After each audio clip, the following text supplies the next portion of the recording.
शलाकया चक्षुरुन्मीलितं येन तस्मै श्रीगुरुवे नमः। श्रीचैतन्यमनोभीष्टं स्थापितं येन भूतले स्वयं रूपा कदा मह्यं ददाति स्वपदान्तिकम्। वन्देऽहं श्रीगुरु श्रीयुतपदकमलं श्रीगुरून् वैष्णवांश्च श्रीरूपं साग्रजातं सगण रघुनाथान्वितं तं सजीवं साद्वैतं सावधूतं परिजनसहितं कृष्णचैतन्यदेवम् श्री राधा कृष्ण पादान सगन ललिता श्री विशाखांश नमो विष्णुपादाय कृष्ण पृष्ठाय भूतले स्मृति भक्ति वेदांत स्वामी नमस्ते सरस्वती देवी गौरवाणी प्रचारिणे निर्विशेष शून्यवादी पाश्चात्य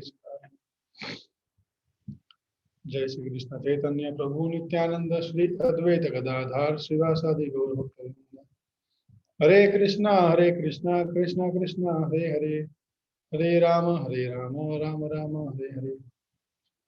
तो आज से हम चर्चा करेंगे भगवान श्री कृष्ण चैतन्य महाप्रभु के ऊपर। थोड़ा बैकग्राउंड बताऊंगा कि महाप्रभु कौन है, क्योंकि बहुत लोग नहीं जानते। कभी आप इस्कॉन मंदिर आए होंगे तो इस्कॉन में 3 ऑल्टर होते हैं, मतलब 3 मंदिर के पट होते हैं। तो पहले पट में होते हैं गौर निताई चैतन्य महाप्रभु और नित्यानंद प्रभु। ये स्वयं कृष्ण बलराम है जो द्वापर में अवतरित हुए थे, और ये जो अवतरित हुए कलयुग में ये गुप्त अवतार है।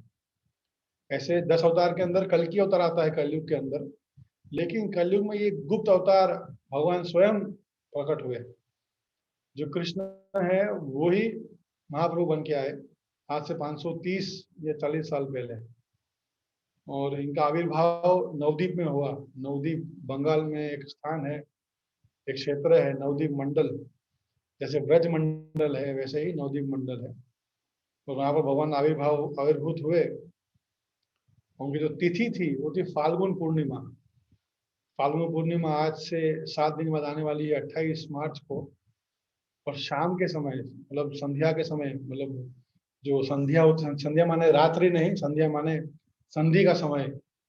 सूरज डूबता है और चंद्र चंद्र उगता है, उसको संध्या कहा जाता है, संध्या। तो संध्या के समय भगवान का आविर्भाव हुआ और भगवान इस संसार में सभी को उद्धार करने के लिए, कृष्ण प्रेम देने के लिए भगवान इस संसार में आविर्भाव हुए। और कृष्ण कलयुग में महाप्रभु बन के आए, चैतन्य महाप्रभु। तो चैतन्य महाप्रभु वास्तविकता में कृष्ण भी है और राधा रानी भी है। उनका जो मन का भाव है वो श्रीमती राधा रानी का है, और जो शरीर है, जो रूप है, वो कृष्ण है। इसलिए श्री कृष्ण चैतन्य राधा कृष्ण नहीं अन्य। राधा कृष्ण और चैतन्य महाप्रभु दोनों अलग नहीं है, एक ही है। इसलिए ये गुप्त अवतार जो बहुत कम शास्त्र में बताया गया है। महाप्रभु का आविर्भाव होने का प्रूफ बहुत सारे शास्त्रों में, भागवतम, फिर बृहद पुराण और अन्य शास्त्र में भी भगवान के अवतरित होने का प्रूफ या अवतरित होने का क्या कहते हैं, प्रमाण दिया गया है। और आज हम उनके बारे में चर्चा करेंगे। महाप्रभु के अन्य बहुत सारे भक्त थे। उनमें से एक भक्त का नाम था कृष्णदास कविराज गोस्वामी। इन्हीं कृष्णदास कविराज गोस्वामी ने, इन्होंने ही एक ग्रंथ लिखा, उसका नाम था चैतन्य चैतामृत। उस चैतन्य चैतामृत में भगवान की लीलाओं का वर्णन है। ऐसे चैतन्य मंगल और चैतन्य भागवत और चैतन्य चैतामृत, ये 3 ग्रंथ जो है जिनमें पूर्ण रूप से चैतन्य महाप्रभु की लीलाओं का वर्णन है। लेकिन हम आज चर्चा करते हैं चैतन्य चैतामृत के ऊपर, क्योंकि प्रभुपाद ने इस पर कमेंट्री लिखी है। बाकी 2 पे प्रभुपाद कमेंट्री लिख नहीं पाए, उनको समय नहीं मिला, लेकिन ये कोई ग्रंथ प्रभुपाद ने कमेंट्री लिखी है। तो इसमें 3 भाग है, आदि लीला, मध्य लीला और अंत्य लीला। आदि लीला में भगवान के जो बचपन की जो सदा रहते हैं, बचपन की जो लीलाएं है उसके बारे में उनमें वर्णन किया गया है। मध्य लीला में भगवान जो संन्यास धारण करते हैं वो लीलाएं है। और साउथ इंडिया जो घूमते हैं भगवान, झारखंड, वृंदावन इत्यादि सब स्थानों पर जाते हैं, वो लीला का वर्णन किया गया है। और अंत्य लीला में भगवान के जो आखिरी समय उन्होंने जगन्नाथपुरी में बिताए, वो सारी लीलाएं की गई है। इसलिए जो गौड़ीय वैष्णव है, गौड़ीय वैष्णवों के लिए 3 स्थान बहुत मूल्यवान है। एक तो है ब्रज वृंदावन, दूसरा है नवद्वीप मंडल या गौर मंडल, तो और तीसरा है जगन्नाथपुरी। क्योंकि कृष्ण लीला किए वृंदावन में, वही कृष्ण लीला किए महाप्रभु के अवतरित में नवद्वीप में, और वही महाप्रभु 18 साल तक रहे संन्यास लेकर जगन्नाथपुरी में। तो ये 3 स्थान बहुत पूजनीय है गौड़ीय वैष्णवों के लिए। तो हम आज शुरू करते हैं। ये थोड़ा बैकग्राउंड था, जिनको नहीं पता उनके बारे में बताने के लिए, बहुत लोग नए भी है, उनको शायद पता भी ना हो। एक कवि है वासुदेव घोष, उन्होंने कहा था, जय गौर से कृष्णा से जगन्नाथ। जो गौरांग महाप्रभु है, जो चैतन्य महाप्रभु है, वही कृष्ण है और वही जगन्नाथ है, तीनों में कोई अंतर नहीं। और वास्तविकता में तीनों में कोई अंतर नहीं, लेकिन क्योंकि चैतन्य महाप्रभु ज्यादा प्रचलित नहीं हुए, मतलब ये हमारी कमजोरी है कि हम उनको ज्यादा एक्सपांड नहीं कर पाए, उनको ज्यादा, उनका ऐश्वर्य, उनका शौर्य ज्यादा हम, क्योंकि आज भी बहुत से लोगों को चैतन्य महाप्रभु कौन है पता नहीं। कृष्णा सभी को पता है, जगन्नाथ सभी लोग जानते हैं, लेकिन चैतन्य महाप्रभु कौन है लोग नहीं जानते। और जब तक एक व्यक्ति चैतन्य महाप्रभु को नहीं जान पाता, तो उसको कृष्णा प्रेम मिलने का अवसर नहीं मिलेगा। तो महाप्रभु का जो प्रणाम मंत्र है, नमो महावदनीयाय कृष्णा प्रेम प्रदायते।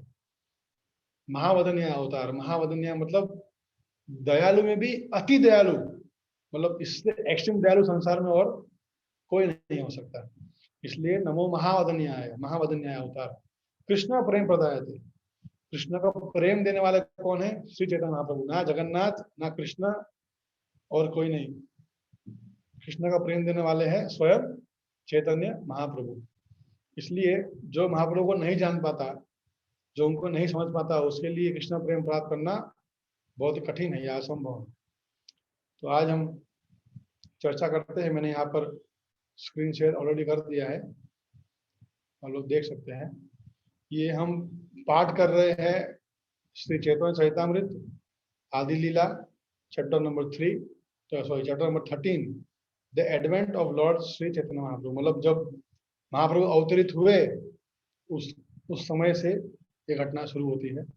इससे पहले के जो चैप्टर्स है, जो इससे 1 से 12, इसमें बहुत टेक्निकल बातें हैं कि गुरु कौन होता है और गुरु की परिभाषा क्या है, बाद में महाप्रभु क्यों सुप्रीम पर्सनालिटी है।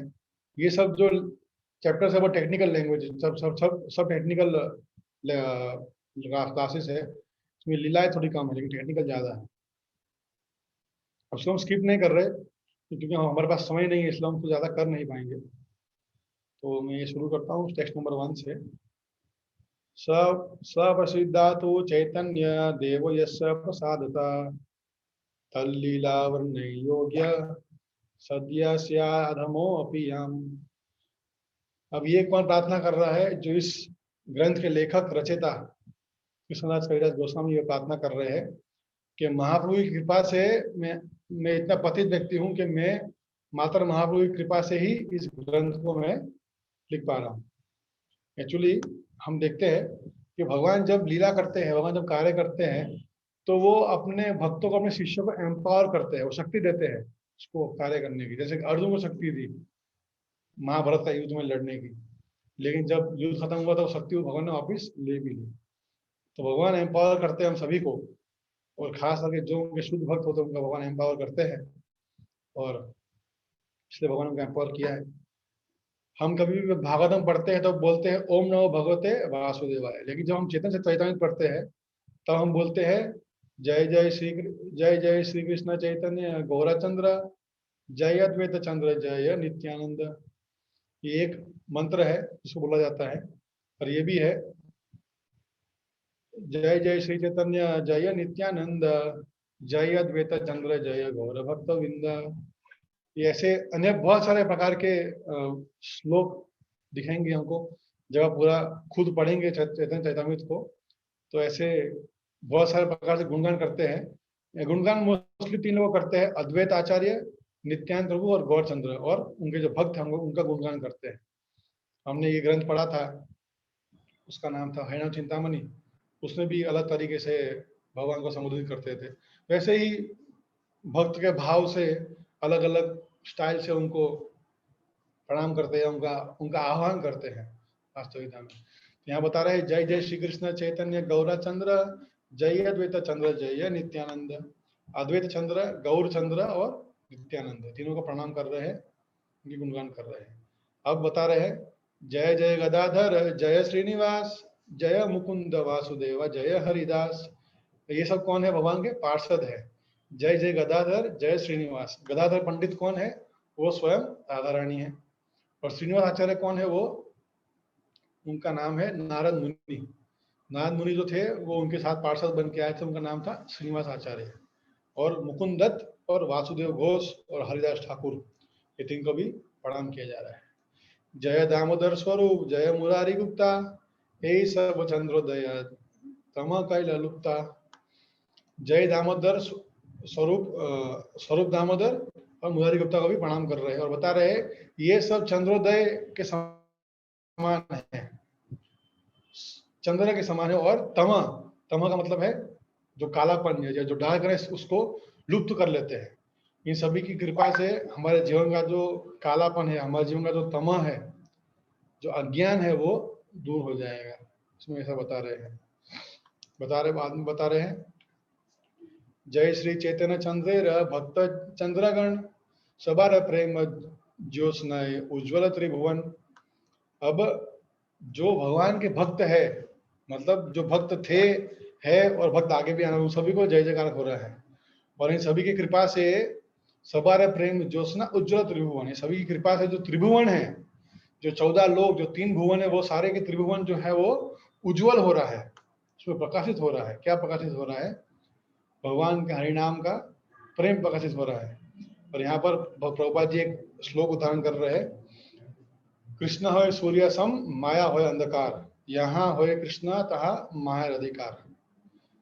जहां भी कृष्ण है वहां पर कभी भी अंधकार नहीं हो सकता, क्योंकि जहां पर सूर्य होता है वो स्थान कभी भी अंधकार में नहीं रह सकता। इसलिए जो कृष्ण भक्त कर रहे हैं या कृष्ण की भक्ति कर रहे हैं, उन सब भक्तों की कृपा से या उन सब भक्तों के जीवन में हमेशा उज्जवल भविष्य रहता है, उज्जवल जीवन रहता है। वो कभी भी अंधकार में जीवन नहीं जी सकते। पिता खैला ग्रंथारंभे मुख बंध, एवा कही चैतन्य लीला कर्म अनुबंध।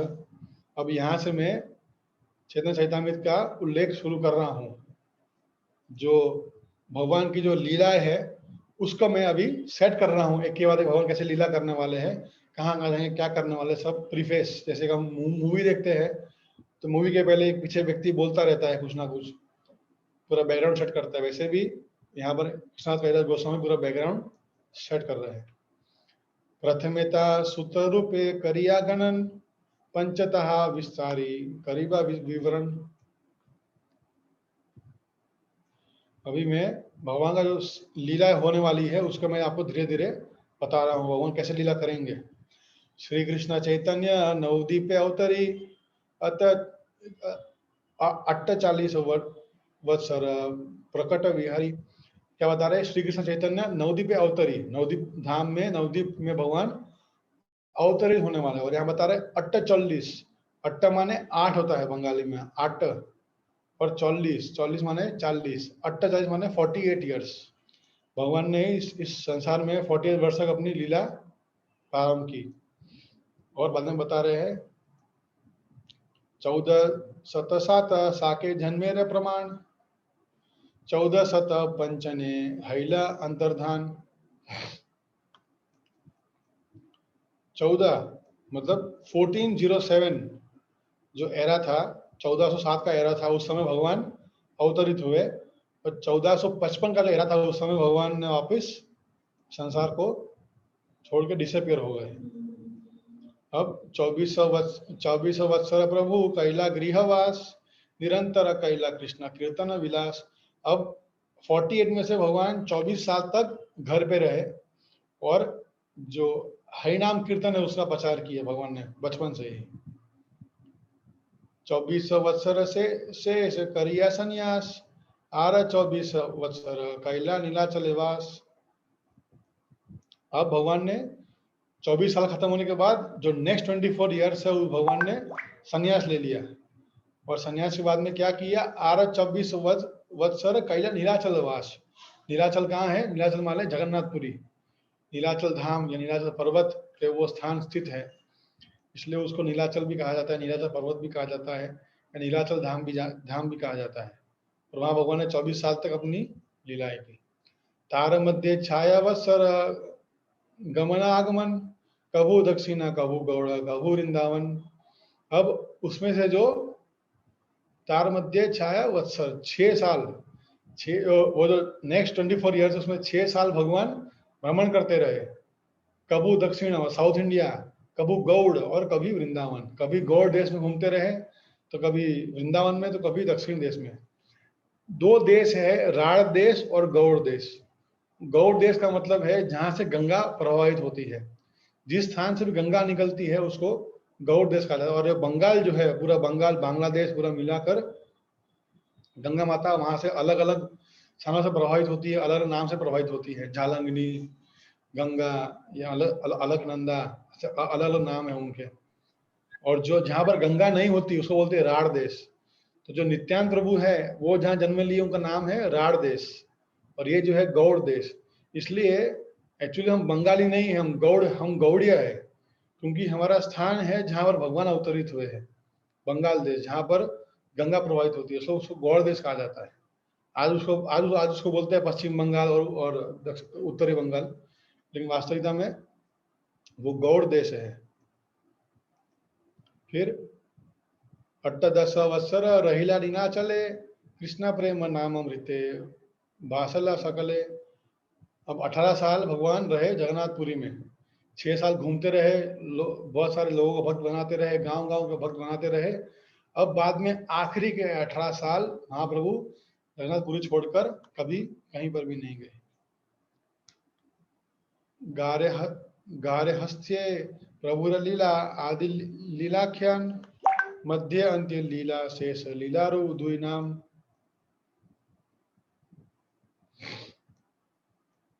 भगवान ने जो बचपन की लीलाएं की वो आदि लीला में आई, और मध्य लीला और अंत्य लीला में भगवान ने इसमें बताए गए। आदि लीला मध्य प्रभुर यतेक चरित, सूत्र रूप मुरारी गुप्ता करेला गर्हिता। और दूसरी जो पास्ट टाइम्स है वो भी मुरारी गुप्ता ने ऑलरेडी कोई ग्रंथ में लिखा है, इसलिए उसने यहाँ पर ज्यादा एक्सप्लेन नहीं किया है। एक्चुअली क्या है कि चैतन्य भागवत और चैतन्य चैतन्य चैतन्य मंगल, ये तीनों मिलाकर महाप्रभु की पूरी लीलाएं होती है। तो इसलिए कुछ कुछ लीला इसमें है तो कुछ लीला उसमें नहीं है, इस तरह से है। कुछ लीला यहाँ पर है और कुछ लीला उस किताब में है, तो वो कभी कभी लोग कंबाइन करके पढ़ाई करते हैं, लेकिन वो लंबा पढ़ना हो जाता है फिर। लेकिन क्योंकि प्रभुपाद के तात्पर्य मात्र इसी ग्रंथ के लिए, दूसरे जो ग्रंथ में प्रभुपाद का तात्पर्य लिखा नहीं है, इसलिए उसको ज्यादा जल्दी भक्त लोग बाद में पढ़ते हैं, पहले नहीं पढ़ते। फिर प्रभु यही शेष लीला स्वरूप दामोदर, सूत्र करी ग्रंथिला ग्रंथेरा भीतर। अब जब भगवान के सेक्रेटरी थे वो थे स्वरूप दामोदर, और वो उन्होंने ये पूरी लीला जो थी वो बोली थी, और बाद में उसको सुनकर कृष्णनाथ गोस्वामी ने कोई ग्रंथ को लिखा। ए दुई जनेर सूत्र देखिया सुनिया, वर्णन करे न वैष्णव कर्म ए करिया। अब देख के और सुनकर ये 2 भक्तों ने, मुरारी गुप्ता और कैलाश गोस्वामी ने दोनों ग्रंथ लिखे हैं, और ये 2 ग्रंथों से आप लोग भगवान को जान सकते हो। बाल्य पौगंड किशोर यौवन चार भेद, अतएव आदि खांदे लीलाचारी भेद। बाल्य लीला, पौगंड लीला, किशोर लीला, यौवन लीला, चारी लीला अलग अलग है, और अतएव आदि खंड लीलाचारी भेद। तो सारे ये जो 4 लीला है वो इसी तरह से विभाजित की गई है, और उसमें भगवान के गुणगान के बारे में बताया गया है, भगवान की जो लीला है उस बारे में बताया गया है। सर्व सद्गुण पूर्णमदम वंदे फाल्गुन पूर्णिमम, यस्यम श्री कृष्ण चैतन्यो वितरणे कृष्ण नामा भी। क्या बताएगा? फाल्गुन पूर्णिमा। अब कहाँ किस समय हो रहा है भगवान का अवतरित? यहाँ बता रहे हैं full moon evening in the month of Phalgun and auspicious full time of auspicious symptoms when the Lord Shri Chaitanya advent himself the chanting of the holy name. जब भगवान अवतरित हुए थे, आज भी वो जो पेड़ है, एक्चुअली गंगा गंगा क्या है, हर 50-100 साल में अपना प्रवाह चेंज करती रहती है।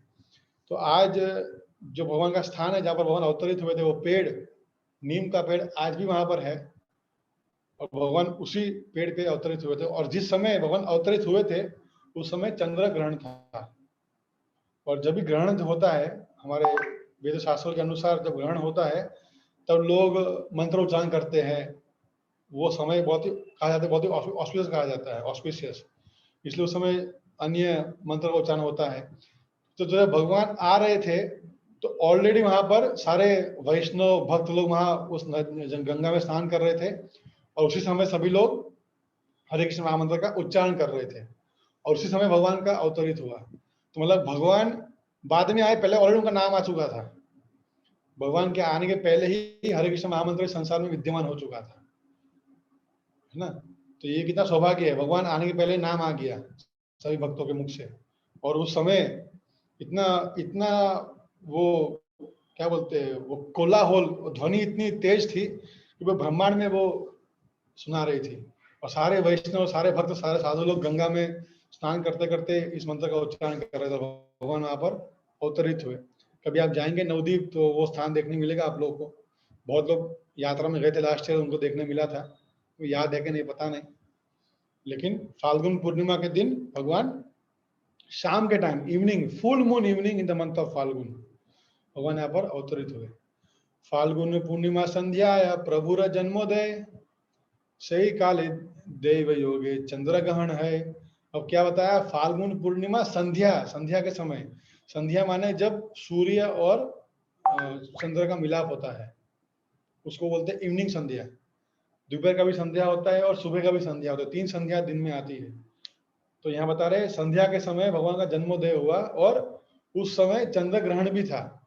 आप देखेंगे कभी कभी मार्क करना आप, इस समय जब फाल्गुन पूर्णिमा होगी तो शाम का ये जो समय है, संध्या का समय, उस समय चंद्र बहुत बड़ा दिखेगा आपको। मैंने खुद ने अनुभव किया है। जब मैं गौर पूर्णिमा, मेरी पहली गौर पूर्णिमा थी मायापुर में, तो उस समय वहीं पर था। तो उस समय चंद्र एकदम लाल दिख रहा था और एकदम बड़ा दिख रहा था। तो उसी से भगवान का अभिषेक चालू था। उस समय शाम के 5-5:30 बजे थे और भगवान का अभिषेक हो रहा था और चंद्र को देखा तो बहुत ही लाल, एकदम वाइब्रेंट, बहुत सुंदर लग रहा था वो। तो ये आपको अगर अवसर मिले तो देख सकते हैं आप लोग भी, इस साल देखने का प्रयास कर सकते हैं। हरि हरि भले लोका हर्षित है जन्मीला चैतन्य प्रभु नाम जन्मे। हरि हरि हरि हरि, लोग चिल्ला रहे थे जोर जोर से, हरि हरि। आप लोग बोलिए हरि हरि। हरि हरि बोल के सारे भक्त लोग चिल्ला रहे थे और कोलाहल मच रहा था। और वहां पर महाप्रभु का जन्मोदय हुआ। जन्म बलिया पौगंड कैशोर युवकल हरि नाम लोहिया प्रभु नाना छले। भगवान ने जन्म लिया और बाल्य लीला, किशोर लीला, पौगंड लीला ने लीला करने भगवान ने चालू किया। और अलग अलग स्थानों पर भगवान ने हरे कृष्ण महामंत्र का भी कीर्तन और उनका प्रचार करना शुरू किया। बाल्य भावे छले प्रभु करे न कर्णदान कृष्ण हरि नाम सुनी रहे रोदन। बता रहे कि भगवान बचपन में बहुत रोते थे, लेकिन जब कृष्णा और हरि का नाम सुनते थे तो उनका रोना अपने आप बंद होता था। अतएव हरि हरि भले नारीगण देखी थे ऐसी वे सर्व बंधुजन। के जो माताएं थी घर में, वो सब हरि हरि बोलती थी। जैसे बच्चा रोना शुरू करता है वो हरि हरि बोलना शुरू करती थी। आज मैं देखा हूँ बहुत सारे ऐसे बच्चे हैं जिनको कीर्तन सुनने से नींद आती है।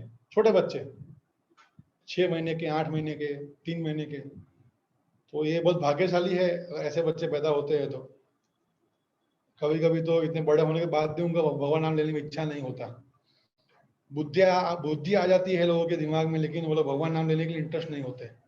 उनको लगता है कि टाइम बाद में आएगा तब लेंगे नाम, लेकिन देखिए ये भगवान अपने सिखर अपने आचरण से कि बच्चों ने भगवान खुद हरी हरी सुन के उनका रोना सब अपने आप बंद होता था। गौर हरि बलेतार हासे सर्वनारी अतएव हैलतार नाम गौर हरि। इसलिए सभी जो यहाँ पर स्त्रियां थी वो उनका चिढ़ाती थी गौर हरि बोल के, और तब से उनका नाम गौर हरि बन गया। गौर मतलब क्या है, जो उनका बॉडी कॉम्प्लेक्शन था वो सोने का था, गोल्डन गोल्डन कॉम्प्लेक्शन था भगवान के शरीर का, और हरि जो खुद हरि है, इसलिए मजाक मजाक में इनको सारी माताएं गौर हरि बोलना शुरू कर दी। बलियावस्या यावत यावत हाथे खदी दिला पौगंड व्यास या तो विवाह विवाह न कैला। भगवान बचपन से खादी को हेट करते थे और उनका बचपन से ही अध्ययन करना शुरू कर दिया।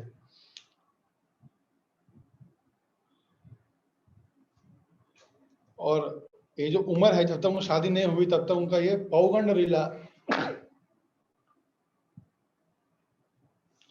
जो पौगंड लीला है तो वो शुरू होती है भगवान के जब एजुकेशन के टाइम, उस समय को कहा जाता है पौगंड लीला। विवाह करिले हैला नवीन यौवन सर्वत्र लोहिया प्रभु नाम संकीर्तन। जब भगवान ने नई नई शादी की युवक अवस्था में, तब से भगवान ने इस हरे कृष्ण महामंत्र का प्रचार करना शुरू किया पूरे ब्रह्मांड में। हरि नाम संकीर्तन यहाँ स्पष्ट लिखा गया है कि नाम संकीर्तन सब उसका प्रचार भगवान ने शुरू किया। पौगंड यसे पदाना शिष्यगण सर्वत्र करेण कृष्ण नामेरा व्याख्याने। पौगंड लीला के समय भगवान बहुत सिंसियरली पढ़ाई करते थे और अपने शिष्यों को भी सिखाते थे कि क्यों भगवान के नाम की महिमा इतनी सुंदर है, या किस तरह से हम हर चीज में भगवान को देख सकते हैं। जैसे कि रामाचार्य थे तो उन्होंने बहुत सारी व्याख्या की भगवान की, कोई भी शब्द आप उनको दे देंगे वो उस शब्द को भगवान से कहीं ना कहीं जोड़ते थे। तो वहाँ महाप्रभु भी इतने एक्सपर्ट थे कि वो सारे शिष्यों को लोगों को इस तरह से सिखाते थे कि कैसे आप कृष्ण नाम हर चीज में ले सकते हो, किस तरह से आप भगवान की महिमा को और बढ़ा सकते हो। सूत्रवृत्ति पांजिटी का कृष्ण से तत्पर्य शिष्यर प्रतीत है प्रभाव आश्चर्य। जब अपने शिष्य को वो ग्रामर सिखाते थे तो नोट्स बनाते थे लोग, लेकिन महाप्रभु इस तरह से सिखाते थे उनको कि कैसे भगवान की ग्लोरीज इतनी इंपॉर्टेंट, कैसे भगवान की इतनी महिमा है।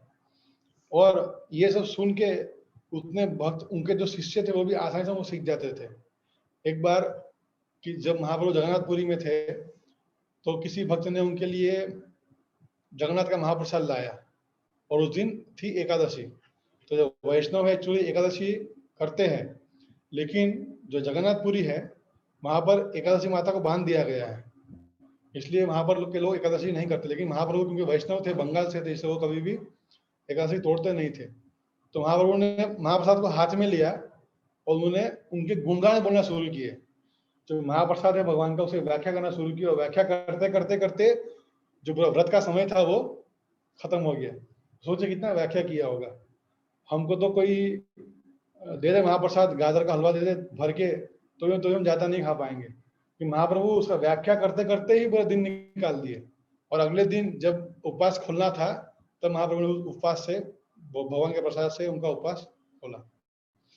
इसे देखने में महाप्रभु इतने एक्सपर्ट थे कि वो बड़े से बड़े स्कॉलर्स को भी हरा देते थे।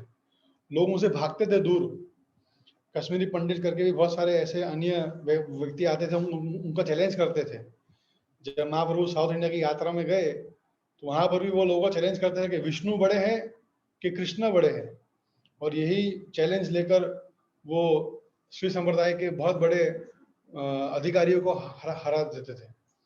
इससे समझ में आता है कि महाप्रभु वास्तविकता में बहुत बड़े एक्सपर्ट थे। इसलिए भक्तों को भी शास्त्र में निपुण होना चाहिए। अगर हम शास्त्र नहीं पढ़ते हैं, समझते नहीं है, सीखते नहीं है, तो कोई फायदा नहीं होता। मात्र माला करने से इतना फायदा नहीं होगा जितना हम शास्त्र अध्ययन करने में फायदा करेंगे। इसलिए क्योंकि शास्त्र अध्ययन करने से हम लोगों को बताएंगे कि कृष्ण कौन है, भगवान कौन है और क्यों उनकी भक्ति करनी चाहिए। ये चीज हमें शास्त्र अध्ययन करने से सीखने मिलती है। अब ये बता रहे हैं, यारे देखे तारे कहे कहा कृष्ण नाम भासिला नवदीपग्राम। जहां भी देखते हैं, जहां भी बोलते हैं, वो क्या बोलते हैं, मात्र कृष्ण का नाम बोलते हैं। और पूरे नवदीप में पूरे नवदीप क्षेत्र के अंदर मात्र हरे कृष्ण कीर्तन लोग सुनाई देता था और कुछ सुनने में नहीं मिलता था। जहां भी जाए भक्त लोग नाम कीर्तन करते थे। इतना प्रभाव था उस समय महाप्रभु के होने के कारण। और इस श्लोक में प्रभुपाद जी तात्पर्य में लिख रहे हैं कि नवद्वीप माने नव द्वीप, द्वीप माने आइलैंड। तो ये पूरा नवद्वीप क्षेत्र जो है वो नव द्वीप में फैला हुआ है। और मैं कल आपको फोटो दिखाऊंगा, उसमें ऐसा व्याख्या किया है कि ये नवद्वीप के अंदर जो अयोध्या है, जो द्वारका है, जगन्नाथपुरी है, बाद में नैमिषारण्य है और जो वृंदावन के 12 वन है, वो सभी इस नवद्वीप के अंदर विराजमान है। इसलिए जो गौड़ीय वैष्णव है उनके लिए सर्वश्रेष्ठ स्थान क्या है, नवद्वीप। उनको नवद्वीप की सेवा उनको और कहीं जाने की जरूरत नहीं। और प्रैक्टिकली भी आप इसको देख पाएंगे। वृंदावन की मिट्टी आप लीजिए, उसको टेस्ट करिए, मतलब उसको चेक करिए, सेम मिट्टी का जो टेक्सचर, सेम टेस्ट, सेम उसका स्मूथनेस सब सेम मिलेगा आपको। वृंदावन की मिट्टी और नवद्वीप की मिट्टी में कोई अंतर नहीं। ये प्रूफ है इस बात का। और आचार्य बताते भी है कि नवद्वीप के अंदर पूरा पूरा ब्रह्मांड बसा हुआ है। जितने बड़े बड़े तीर्थ है वो सब इसके अंदर आ जाते हैं। जैसे जो आदि बद्रीनाथ है और आदि केदारनाथ है, वो वृंदावन में वास्तविकता में ब्रज में है।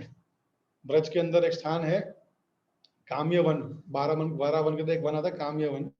उस काम्य वन के पास आदि बद्रीनाथ और आदि केदारनाथ है। वैसे ही नवद्वीप के अंदर जगन्नाथपुरी, द्वारका, मथुरा, वृंदावन, अयोध्या सब कुछ है। वो मैं फोटो आपको कल दिखाऊंगा, मेरे पास है वो फोटो। और ये यहाँ पर अभी नवद्वीप के बारे में बता रहे हैं। ये नवद्वीप कौन से है, अभी मैं हाईलाइट कर रहा हूँ, आप लोग भी उसे देख सकते हैं। एक है, सबसे पहला है अंतरद्वीप, ये एकदम बीच में है। फिर सीमंत द्वीप, फिर गोध्रुम द्वीप, मध्य द्वीप, कोल्ला द्वीप, ऋतु द्वीप, जानु द्वीप, मोद्रुम द्वीप और रुद्र द्वीप। ये 9 द्वीप के अंदर पूरा ब्रह्मांड फैला हुआ है। व्यक्ति को सच में उस पे कहीं जाने की जरूरत नहीं। अभी कुछ हाल में ही ये 7 दिन की परिक्रमा होती है। जो 9 द्वीप है, 7 दिन वो लोग चल चल के पूरी परिक्रमा करते हैं। जैसे 30 दिन की परिक्रमा होती है वृंदावन की, ब्रज की, वैसे ही 7 दिन में पूरे नवद्वीप की परिक्रमा होती है। बहुत छोटी जगह है, बहुत बड़ी जगह नहीं है, लेकिन उसमें इतना कुछ भरा हुआ है पूरे 7 द्वीप 9 द्वीपों के अंदर कि आप घूमते घूमते आप बोलेंगे कि ये भी कुछ हो सकता है। लेकिन नैमिषारण्य है, वो भी वहाँ पर स्थान है। और वहाँ पर एक विग्रह है, एक मंदिर है। जैसे हम देखते हैं कि शिव जी की सवारी कौन सी है, नंदी। तो नंदी वो धीमे चलता है, लेकिन जब नैमिषारण्य में कथा हो रही थी तो शिव जी जो ब्रह्मा जी का वाहन है उसके ऊपर बैठ के आए थे। तो वो विग्रह आज भी वहां पर विराजमान है, वो देखने मिलता है। ऐसे बहुत सारी अन्य अन्य स्थान वहां पर नवद्वीप में गुप्त रूप से है जो देखने मिलती है। तो ये 9 द्वीप हम लोग 3-4 द्वीप तो घूमे हैं जब यात्रांग यात्रा में गए थे। अगली बार फिर से अगर हम बड़ी यात्रा करें तो हम 9 द्वीप पूरे पूरे घूम सकते हैं। तो बस मैं आज यहीं पे विराम लेता हूँ। हम कल से यहाँ से कंटिन्यू करें श्लोक नंबर 31 से। किसी को कोई प्रश्न है तो पूछ सकता है।